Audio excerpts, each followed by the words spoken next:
समाजातील वंचित घटकांसाठी असलेल्या योजना प्रभावीपणे पात्र लाभार्थ्यांपर्यंत पोहोचणे गरजेचे आहे।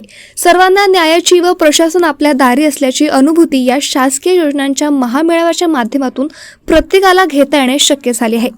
आज विविध विभागांच्या 40 स्टॉल्सच्या माध्यमातून अनेक पात्र लाभार्थ्यांनी शासकीय योजनांच्या लाभासह हा विश्वास येथून घेतल्याचे समाधान असल्याचे प्रतिपादन मुंबई उच्च न्यायालयाचे वरिष्ठ प्रशासकीय न्यायाधीश तथा मुंबई उच्च न्यायालय नागपूर खंडपीठाचे पालक न्यायमूर्ती नितीन सांबरे यांनी केले। पारडचिंगा श्री सती अनुसया माता मंदिर परिसरात आयोजित विधी सेवा महाशिबिर व शासकीय योजनांचा महामेळावा उद्घाटन समारंभात ते बोलत होते। यावेळी मुंबई उच्च न्यायालय खंडपीठ नागपूरचे न्यायाधीश तथा नागपूर जिल्हा पालक न्यायमूर्ती अजय मंत्री, प्रमुख जिल्हा व सत्र न्यायाधीश तथा जिल्हा विधी सेवा प्राधिकरणाचे अध्यक्ष दिनेश सुराणा, आमदार चरणसिंग ठाकूर, जिल्हाधिकारी डॉक्टर विपिन इटणकर, जिल्हा परिषदेचे मुख्य कार्यकारी अधिकारी विनायक महामुनी, उच्च न्यायालय विधी सेवा उपसमिती नागपूर खंडपीठाचे सचिव अनिल कुमार शर्मा, जिल्हा विधी सेवा प्राधिकरणाचे सचिव सचिन पाटील, काटोल येथील दिवाणी न्यायाधीश कुरैशी व मान्यवर उपस्थित होते। शासनाने विविध विभाग व जिल्हा प्रशासन सर्वसामान्यांना शासकीय योजनांच्या माध्यमातून न्याय देण्यासाठी विविध उपक्रम राबवित आहे, ही आनंदाची बाब आहे। जिल्हा प्रशासनाने जिल्ह्यातील सर्व शाळांमध्ये विशेष शिबिर घेऊन त्यांना आवश्यक असणाऱ्या जात प्रमाणपत्रापासून रहिवासी प्रमाणपत्रापर्यंतचा लाभ दिल्याबद्दल त्यांनी जिल्हाधिकारी डॉक्टर विपिन इटणकर यांचे कौतुक केले। ग्रामीण भागात स्वयंरोजगाराला चालना देणाऱ्या व जुन्या कौशल्याच्या जपणुकीसह यात वृद्धी घालणारा हातमाग हँडलूम क्षेत्राचा त्यांनी विशेष उल्लेख केला। अशा क्षेत्रांच्या पुनर्जीवनासाठी सुरू असलेला प्रयत्न महत्त्वाचा आहे, असे न्यायमूर्ती नितीन सांबरे म्हणाले। अशा प्रकारची आयोजनाची गरज आमच्या नाही का ग्रामीण भागामध्ये खरंच गरज आहे। जे महिलांनी केलेले प्रोडक्ट हे तुमच्यापर्यंत जे पोहोचल्या पाहिजे आणि खरंच ह्या प्रोडक्टची हे झाल्या पाहिजे, प्रशंसा झाल्या पाहिजे असं आम्हाला वाटते। जे प्रोडक्ट केलेले ते मार्केटपर्यंत आपले पोहोचले पाहिजे आणि शासनाने आमच्या ज्या प्रोडक्ट बनवलेले आहे त्यांचे आम्हाला नाही का खरं मार्केटिंग करून दिल्या पाहिजे असं आम्हाला वाटते। किती गरज आहे, काय वाटतं? नाही, खरंच गरज आहे।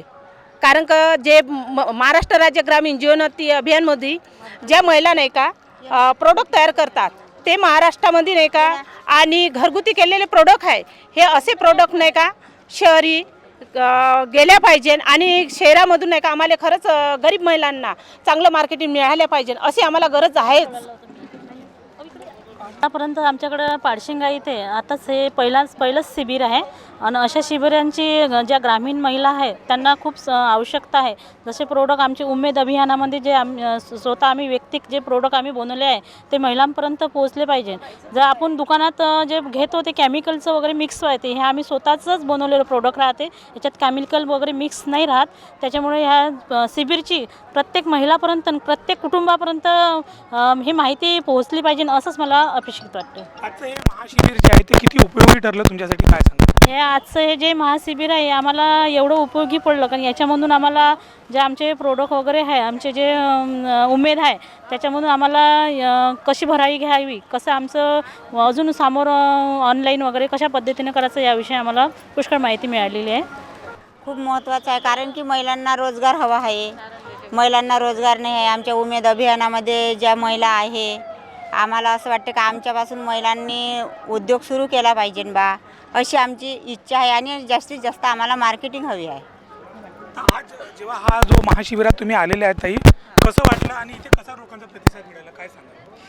खूप छान प्रतिसाद मिळाला आणि जे लोकांना माहिती नव्हती मार्केटिंगविषयी, कोणता महिला बचत गट कोणतं कार्य करतो किंवा कोणतं प्रोडक्ट तयार करतो ही माहिती नव्हती, त्यामुळे इथे आलेल्या प्रत्येक व्यक्तींनी इथे स्टॉलला भेट दिली आणि प्रत्येक व्यक्तीला माहीत झालं की कोणता गट आणि कोणत्या गावातला गट काय काय करत आहे, सर्वांना माहिती झालं आणि मार्केटिंग पण भरपूर प्रमाणात झाली। सर माझ्या भीमाई गटाला नाही का 5 वर्ष झाले आहे, पण मार्केटिंग मी नाही का 3 वर्ष झाले मी तुपाचे मार्केटिंग करत आहे। माझं तूप नाही का मुंबई महालक्ष्मी सरसमध्ये खूप छान मला प्रतिसाद मिळाला। तिथे पहिल्या वर्षी मी 45 किलो विकलं आणि यावर्षी मी 60 किलो तूप विकलं। खूपच उपयोगी आहे, कारण का ग्रामीण महिला शहरापर्यंत पोहोचत आहे आणि त्यांना नाही का कसं बोलायचं, कसं सांगायचं, सर्व ट्रेनिंग भेटून आम्हाला नाही का त्या तिथल्या शहरपर्यंत आम्ही पोहोचून त्यांना नाही का आपलं जे होणारं जे ओरिजिनल प्रोडक्ट आहे ते शहरापर्यंत पोहोचत आहे।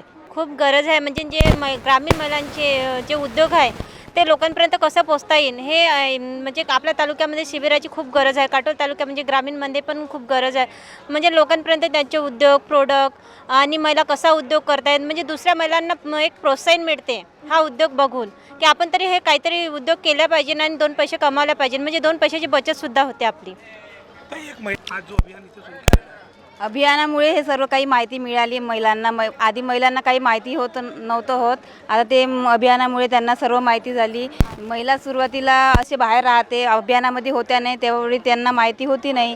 आता त्यांना पुष्कळ माहिती मिळाली आहे आणि ते विविध प्रकारचे प्रोडक्ट तयार करतात स्वतः आणि काही मिलावट असलेले प्रोडक्ट ते बाहेर विकतात.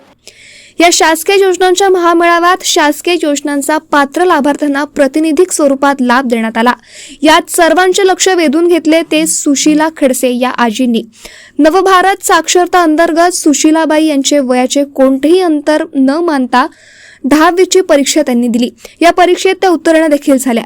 न्यायमूर्ती नितीन सांबरे यांच्या हस्ते प्रातिनिधिक स्वरूपात त्यांना व इंदुबाई सोरे यांना उत्तीर्ण प्रमाणपत्र देण्यात आले.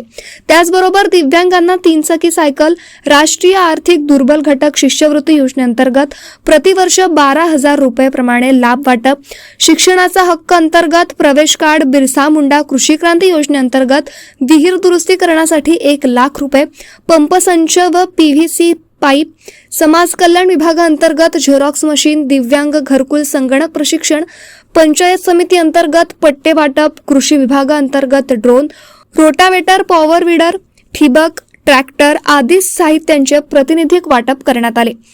वन विभाग, महाराष्ट्र विद्युत वितरण, आरोग्य विभाग, नगर परिषद, महिला व बाल विकास विभाग, राष्ट्रीय पशुधन अभियान, विशेष घटक योजना, मनरेगा आदी योजनांच्या निवडक लाभार्थ्यांना प्रातिनिधिक स्वरूपात लाभाचे वाटप करण्यात आले.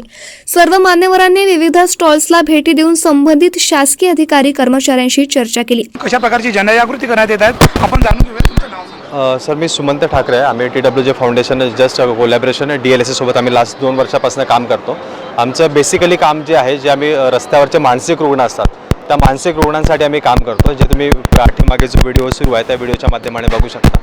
अशा मानसिक रुग्णांजवळ कोणी जात नाही. आम्ही या बाबतीत अवेअरनेस देखील करतो की अशा रुग्णांजवळ कोणी जावं आणि त्यांनी त्यांची माहिती जरी घेतली तरी तो व्यक्ती कसा आहे त्याचे थोडीफार जरी मदत केली आणि त्याला उपचारासाठी प्रादेशिक मनोरुग्णालय इथे जरी दाखल केलं तर तो साधारण 1 ते 1.5 महिन्यात बरा होतो. बरा झाल्यानंतर तो पेशंट रुग्ण न राहता तो बरा होऊन त्याच्या घरीसुद्धा जातो. आतापर्यंत आम्ही संपूर्ण महाराष्ट्रात जवळपास 300च्या आसपास पेशंट रेस्क्यू केलेत.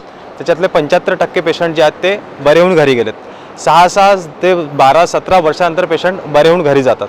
त्याच्यामुळे आम्ही इथपर्यंत पोहोचण्याचं कारण तेच होतं की इथे देखील त्या गोष्टीची जनजागृती देखील कोणी येत नाही. अगदी बरोबर. आपण का म्हणून हा एक म्हणजे नवीन विषय घेतला हाताळण्यासाठी? मी ॲक्च्युली 2016 पासून काम करतो. व्यक्तिगत फाउंडेशनमध्ये मी गेल्या 3 वर्षापासून काम करतो. ज्यावेळी मी पहिल्यांदा एका रुग्णाला रस्त्यावरून उचललं होतं तेव्हा मला फक्त त्याला रेस्क्यू करून उपचारासाठी दाखल करायला 140 रुपये खर्च आले होते. परंतु तो जेव्हा 4 महिन्यानंतर बरा झाला आणि तेव्हा त्याची माहिती मिळाल्यानंतर असं लक्षात आलं की तो साधारण 17 वर्षानंतर घरी जातो आहे. की त्या दिवशी प्रण केला की माझ्या स्वतःच्या शेवटच्या श्वासापर्यंत हे काम मी करतो. मानसिकता वेगळी असते. जसं की आता आमच्या कामातून आम्हाला आलेला अनुभव आहे. बरेचदा लोक असं म्हणतात की त्यांना सोडून दिलेलं असतं, पण काय होतं बरेचदा कामाच्या शोधात एखादी व्यक्ती बाहेर निघतो आणि त्याच्यासोबत काहीतरी अनुचित प्रकार घडू शकतो किंवा त्याच्यावर एखादी मानसिक तणाव आला त्याच्यामुळे तो वेडा होतो. वेडा झाल्यानंतर काय होतं की तो वेडा झाल्यानंतर त्याच्या राहणीमानामध्ये परिवर्तन झाल्यामुळे त्याच्याजवळ कोणीही जवळ जात नाही आणि तो वर्षानुवर्षे रस्त्यावर असतो. त्याच्यामुळे असा व्यक्ती जवळ जर एखादी माणूस गेला आणि त्याने जर त्याची विचारपूस जरी केली तरी तो व्यक्ती तो किती जरी वेडा असला तर तो स्वतःचं नाव आणि गाव मात्र नक्कीच सांगू शकतो. परंतु आपली मानसिकता अशी असते की आपण असे व्यक्ती दिसाल तर त्यांच्याजवळ जातच नाही. त्याच्यामुळे ही लोक वर्षानुवर्ष घरी म्हणण्यापेक्षा घरी परत येत नाही आणि रोडवर भटकत असतात. त्यावर अशा प्रकारचे बरेच मनोरोगी रुग्ण असतात. काय लोकांना अपील कराल तुमच्यापर्यंत पोहोचण्यासाठी? माझं म्हणणं एकच आहे की असे मानसिक रुग्ण जर तुम्हाला कुठे जरी आढळले तर आम्ही आमचा हेल्पलाईन नंबर तुम्हाला देतो. या व्यतिरिक्त आम्हाला जरी पोहोचायला वेळ लागला कारण की आम्ही आता संपूर्ण महाराष्ट्रभर काम करतो आहे तर होऊ शकते की तुमचा समजा नागपुरातनं फोन आला आणि आम्ही त्यावेळी जर कोकणात किंवा इतर कुठल्या ठिकाणी असू तर लगेच पोहोचणं शक्य होणार नाही. परंतु त्यावेळी जर तुम्ही त्याच्याजवळ जाऊन त्याची माहिती घेतली आणि ती माहिती पोलिसांना जरी दिली तरी तुम्ही तुमच्या माध्यमाने देखील त्या एका मानसिक रुग्णाला तुम्ही आधार देऊ शकता. आतापर्यंत किती लोकांना आपण रेस्क्यू केलेलं आहे काय सांगा? सर, फाउंडेशनच्या माध्यमाने आतापर्यंत 51 लोकांना रेस्क्यू केलं. त्याच्यापैकी 31 लोक हे आतापर्यंत घरी गेलेत. हा आमचा 3 वर्षाचा फाउंडेशनचा अनुभव आहे. नागपूरपासून 75 किलोमीटर लांब पारड शिंगाड येथे शासकीय योजनांचा एक महामेळावा इथे आयोजित करण्यात आलेला आहे. तिथे आपण बघू शकतो की जिल्हा विधी सेवा प्राधिकरणाचा हा स्टॉल आहे. या माध्यमातून लोकांपर्यंत जे कायदे आहेत आणि कायद्याचं ज्ञान आहे ते पोहोचवण्याचा प्रयत्न होत आहेत. सर, काय सांगाल या स्टॉलच्या माध्यमातून किती लोकांपर्यंत आपण काय जनजागृती करू शकतो? हे बघा, हा स्टॉल सगळ्यात महत्त्वाचा म्हणजे लोक अभिरक्षक कार्यालयाचा आहे. Legal add defence council system. याच्यामध्ये आपल्याला कुठल्याही प्रकारच्या आरोपीला, न्यायालयीन बंदीला सेक्शन 12नुसार जे बसतात Maharashtra legal aid services authority ॲक्टमध्ये, त्यांना मोफत वकील मिळतो त्यांच्या फौजदारी केस चालवण्यासाठी. डिफेन्स काउन्सिल असं त्याची म्हणून भाषा आहे. त्याच्यामध्ये आतापर्यंत आपण मागील 2 वर्षामध्ये 6,000च्या वर आपल्याकडे अर्ज आले आणि कमीत कमी 800 लोकांना आपण सेंट्रल जेलमधून त्यांना रिलीज केलेलं आहे. त्यांच्या याच्यामध्ये सेशन कोर्टामध्ये त्यांची बाजू मांडणं, वकिलाचं जे काही काम असतं ते पूर्ण करणं, रिमांडमध्ये हजर राहणं, पोलीस स्टेशनमध्ये त्यांच्यासाठी हजर राहणं, म्हणजे सुरुवातीपासून अटकेपासून तर निवाडा होईपर्यंत शेवटपर्यंत त्यांना लिगल एड मिळतो कुठल्याही प्रकारचा खर्च न करता. वकिलांची फीस द्यायला पैसेच नाही आहेत, त्यामुळे आपण लढायचंच नाही अशा प्रकारची तयारी ते दाखवतात. काय अपील कराल त्यांना? आमचं एवढंच म्हणणं आहे की जिल्हा विधी सेवा प्राधिकरणतर्फे लिगल एड डिफेन्स काउन्सिलद्वारे तुम्हाला मोफत वकील मिळतात. आम्ही त्या जनजागृतीसाठी दरवेळेस सेंट्रल जेलमध्ये वारंवार कार्यक्रम घेतो. दर महिन्याला दर हप्त्याला आम्ही बुधवार शुक्रवार असं सेंट्रल जेलमध्ये देखील जातो. त्याचनुसार सेंट्रल जेलमध्ये ठिकठिकाणी बॅनरसुद्धा लावले गेलेले आहे आणि अशा प्रकारचे विविध कार्यक्रम घेऊन जनजागृतीसुद्धा केली जाते. तर फक्त लिगल एड डिफेन्स काउन्सिल सिस्टीमचीच जनजागृती होऊ शकते.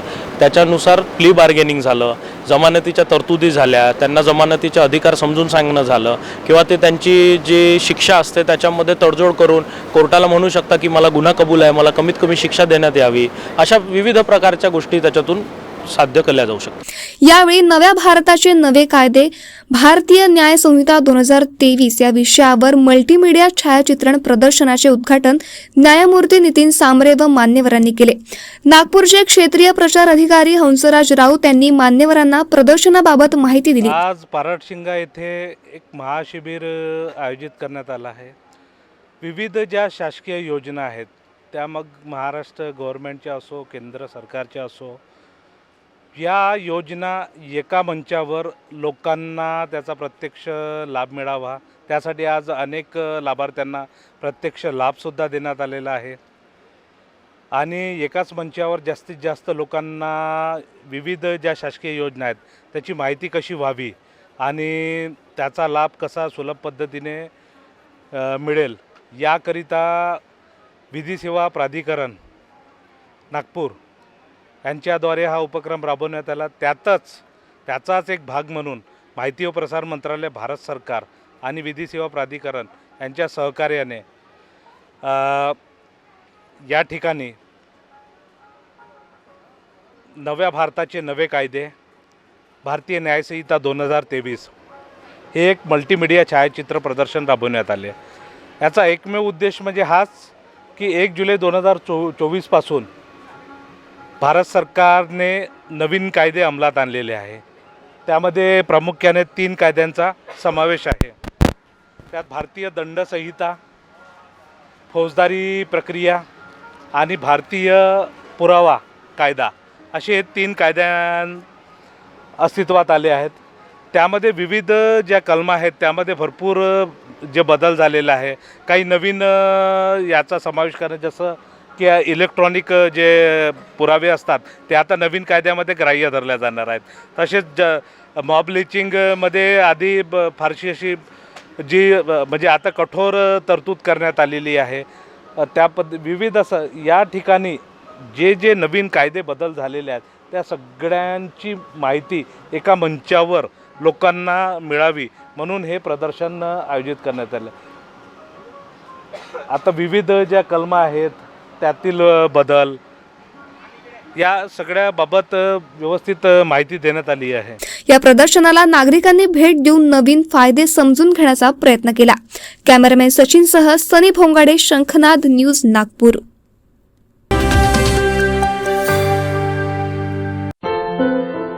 क्या हुआ बहू? माँ, पाइल्स की बहुत तकलीफ हो रही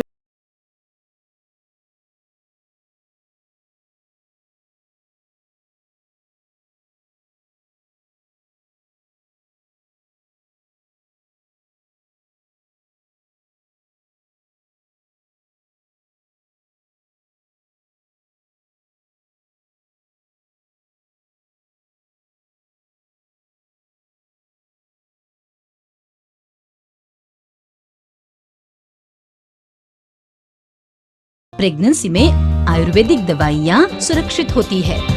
जनहित में जारी काले आयुर्वेदिक पाइल्स हॉस्पिटल, औषधि चिकित्सा तथा सर्जरी ट्रीटमेंट उपलब्ध। हमारा पता उमरेड रोड, दिघौरी बस स्टॉप के पास, नागपुर। अधिक जानकारी के लिए वेबसाइट पर जाएं kalepileshhospital.com।